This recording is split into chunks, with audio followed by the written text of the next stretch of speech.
গত ৫ আগস্ট গণ অভ্যুত্থানে শেখ হাসিনার পতনের পর দেশের রাজনীতিতে বইছে পরিবর্তনের হাওয়া।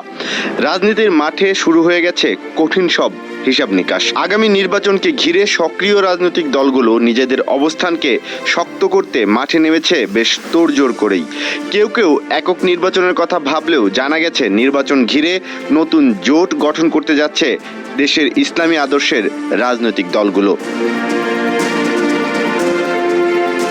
আওয়ামী লীগ এটা যে সেবা করার সুযোগ দেন, আমাদের ১ নম্বর দায়িত্ব হবে এই দেশের ভাঙ্গাচূড়া কোমর ভাঙ্গা শিক্ষা ব্যবস্থাকে ঠিক করা।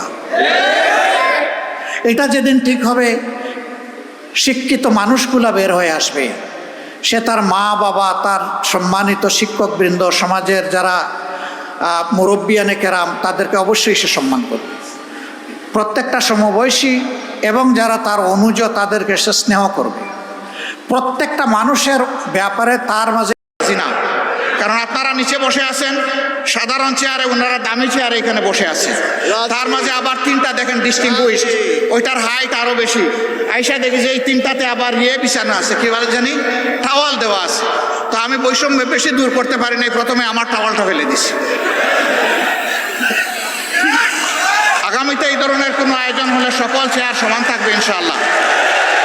যে চেয়ার নিচে থাকবে, দেখার স্বার্থে যদি একটা স্টেজ লাগে তাইলে সেই চেয়ারটাই উপরে থাকবে ইনশাআল্লাহ। আপনারা সবাই রাজি আছেন? আপনারা তো রাজি থাকবেন, ওনারা রাজি কিনা? ওনারাও রাজি আছে, আলহামদুলিল্লাহ। তাইলে আমরা উভয় পক্ষ রাজি যে আমরা সকল ক্ষেত্রে বৈষম্যহীন চলবো ইনশাআল্লাহ। তবে এটা ঠিক যে যার যার রুচি মতো চলবো। যেমন আমার গায়ে একটা সদরিয়া বা একটা কোটি আছে, তাই বলে সবাইকে কোটি পরতে হবে না। ব্লেজার যার পছন্দ তিনি ব্লেজার পরবেন, শীতের দিনে সোয়েটার, গ্লাভ, চাদর যার পছন্দ তিনি তাই পরবেন। কিন্তু সামাজিক ক্ষেত্রে আমরা ইনশাআল্লাহ সমান থাকবো আল্লাহ চাইলে। দেখেন বৈষম্যের শিকার হয়ে বাইগুলা পড়তে বসছিল এই মাত্র। তা আমরা আল্লাহর দরবারে বৈষম্য থেকে পানা চাই। এখন এই বৈষম্যহীন দেশটা গড়বে কে? প্রধানমন্ত্রী হলেই আমার বাড়ি যে জায়গায় বন্যার স্রোত, উন্নয়নের স্রোত চলে যাবে সে জায়গায়।